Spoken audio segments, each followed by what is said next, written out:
Selamat malam saudara-saudara semua, kembali bertemu dengan saya Hendy Wijaya. Kali ini saya akan memberikan satu contoh yang lain tentang 4 sensis dari kitab suci, yaitu saya ambil dalam 1 Korintus pasal yang ke-14 ayat yang ke-15, dan kita akan membahas apa yang diajarkan oleh Rasul Paulus, baik secara sintaksis atau sintaktik konten level yang pertama. Kemudian kita akan melihat ke lapisan makna yang lebih dalam, yaitu apa semantiknya atau makna spiritualnya. Kemudian juga level yang ketiga, kita akan mencoba melihat aplikasinya dan apa namanya pengurusan yang perlu kita kerjakan di dalam kehidupan kita. Di dalam 1 Korintus 14 ayat 15, teksnya berbunyi unti estin prosekomaitonimati prosekomaitonoikai de malontonimati malotonoikai, ya. Kalau kita terjemahkan secara literal berarti jadi apa kesimpulannya? Aku akan berdoa dengan roh dan aku akan berdoa dengan nus juga. Aku akan bernyanyi dengan roh dan aku akan bernyanyi dengan nus juga. Ya, kalau kita lihat di sini poin-poin yang bisa kita dapatkan secara sintaksis ini adalah ada 5 poin, yaitu jadi apa kesimpulannya. Kemudian Rasul Paulus akan berdoa dengan rohnya. Rasul Paulus akan berdoa dengan nusnya juga. Kemudian Rasul Paulus akan bernyanyi dengan rohnya. Dan kelima, Rasul Paulus akan bernyanyi dengan nusnya juga. Nah, apa maksud dari 5 poin ini yang kita dapatkan dari terjemahan literal atau sintaktik formnya, ya. Nah, teks ini kita bisa bagi menjadi 5 poin penting, ya.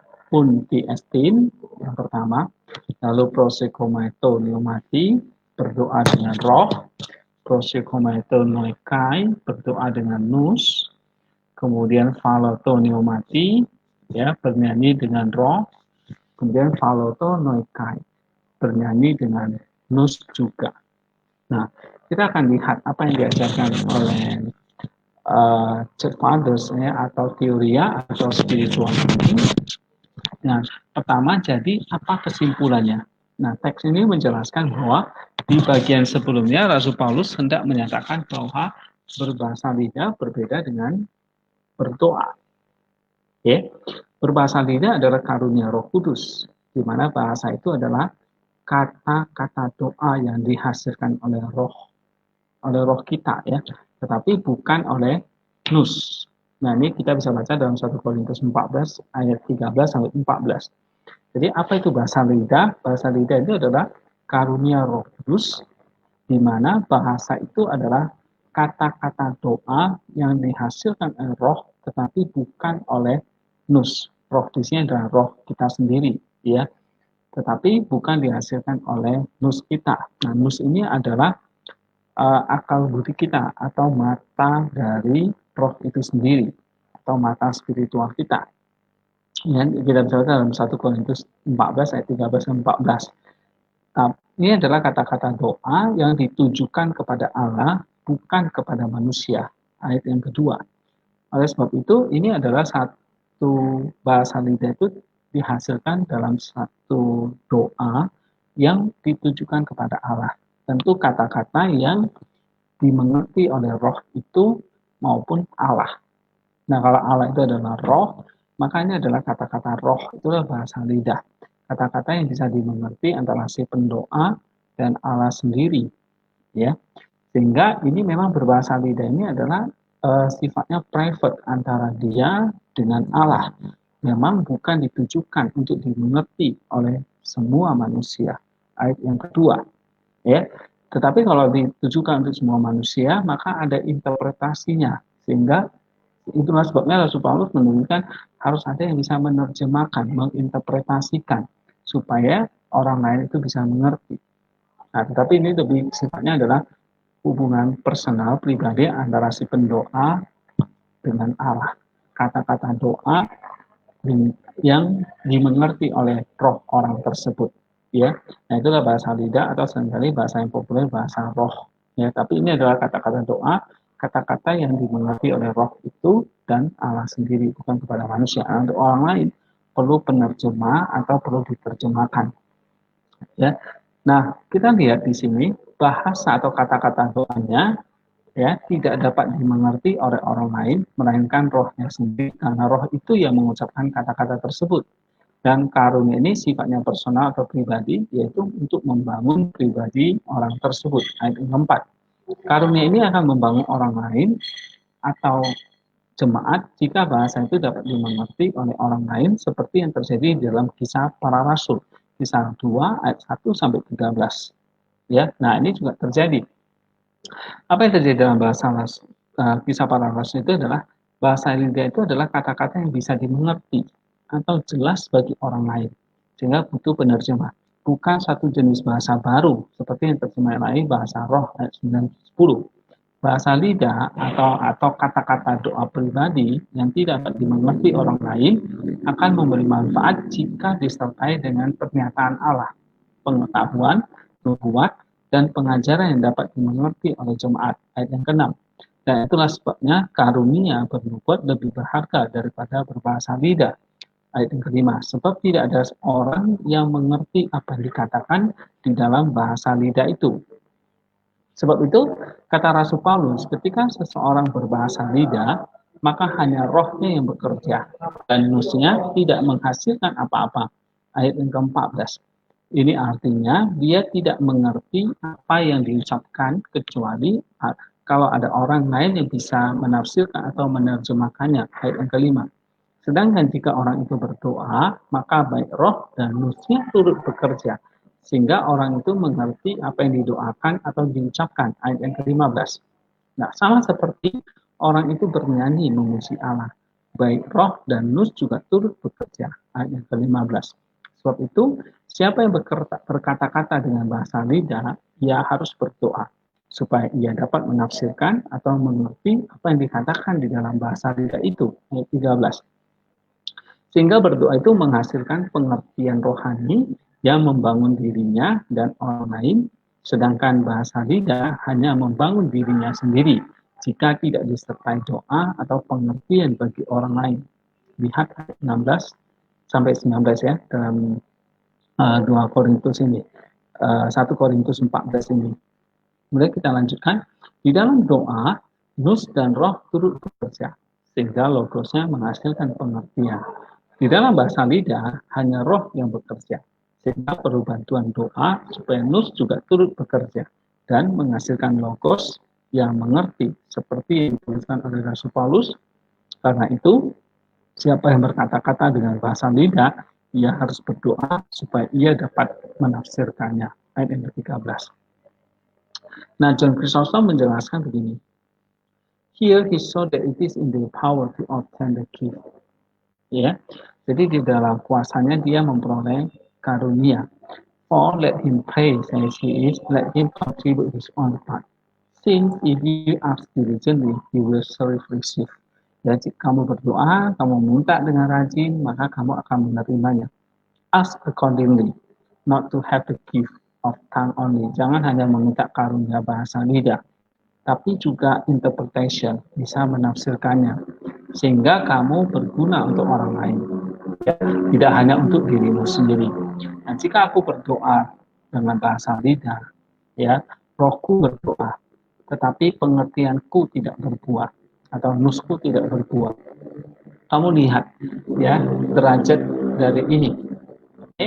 Jadi dia menjelaskan bahwa bahasa lidah akan percuma jika tidak ada understanding, jika nus kita tidak berbuah.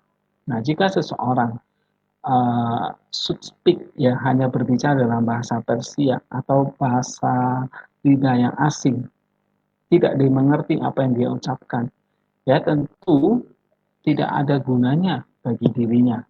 Seperti jadi orang barbarian aja, tidak tahu hukum, tidak tahu aturan gitu. Ya, not to another only, tidak hanya orang lain, tapi kita juga tidak tahu meaning of the sound, apa ajaran yang benar itu. Oh, they were all many who had also a gift of prayer. Ya, banyak orang memiliki karunia berdoa bersama dengan karunia bahasa lidah. Mereka berdoa, tetapi lidah mereka berbicara. Praying, berdoa, baik dalam bahasa Persia atau bahasa Latin, tetapi pengertian mereka ya tidaklah seperti yang diucapkan.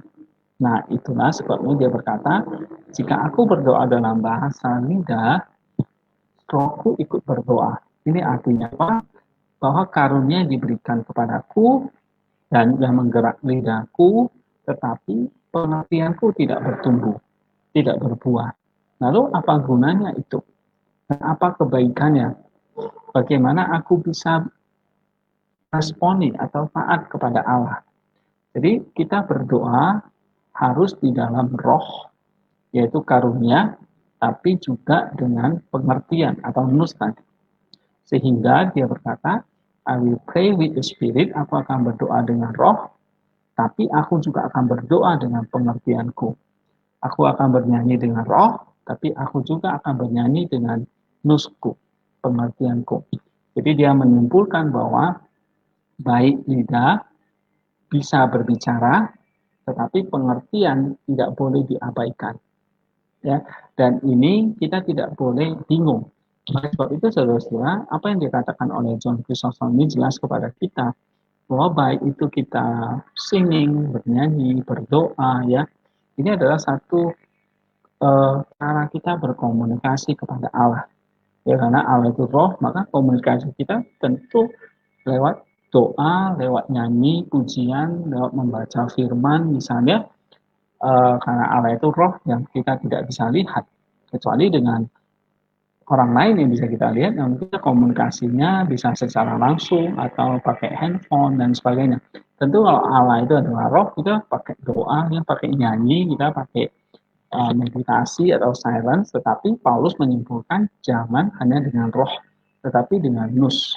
Ya, kalau ada bahasa lidah atau bahasa roh, itu dengan roh kita, nus kita nggak berbuah, unfruitful, tidak ada pengertian yang timbul.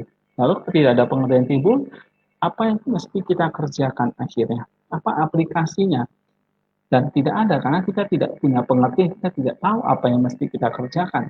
Dan itu tidak akan menghasilkan buah apapun dalam hidup kita. Ya, nah oleh sebab itu Rasul Paulus mengatakan berbahasa lidah, oke, itu kata-kata doa. Tetapi itu untuk membangun dirimu, untuk membangun orang lain, harus ada interpretasi atau penerjemahnya. Nah, kesimpulannya bagi saya adalah segala aktivitas rohani, baik itu berdoa, bernyanyi, beribadah, membaca firman, jadi baik itu harus dilakukan dengan seluruh batin kita. Dalam batin kita ada namanya spirit, di dalam spirit itulah ada namanya nus, ya, ada namanya nus, ada namanya hati, ada namanya kehendak. Nah, Paulus menjelaskan di sini bahwa dengan spirit it means that nus juga. Dengan nusmu berarti membuat hatimu awake, sadar. Hatimu rindu akan Allah, sehingga menggerakkan willmu, kehendakmu untuk melakukan. Jadi di dalam roh itu atau di dalam hati itu ada namanya nus, intelektualnya, pengertiannya, tapi juga ada emotionnya. Ya, itulah yang disebut dengan feeling, emosinya, atau yang disebut sebagai hati. Punya feeling, punya emosi, punya perasaan untuk merindukan Allah. Nus untuk mengerti, memahami apa yang kita doakan, apa yang kita baca, apa yang kita pelajari, itu dengan nus. Kemudian dengan hati kita bisa merindukan, mengasihi Allah.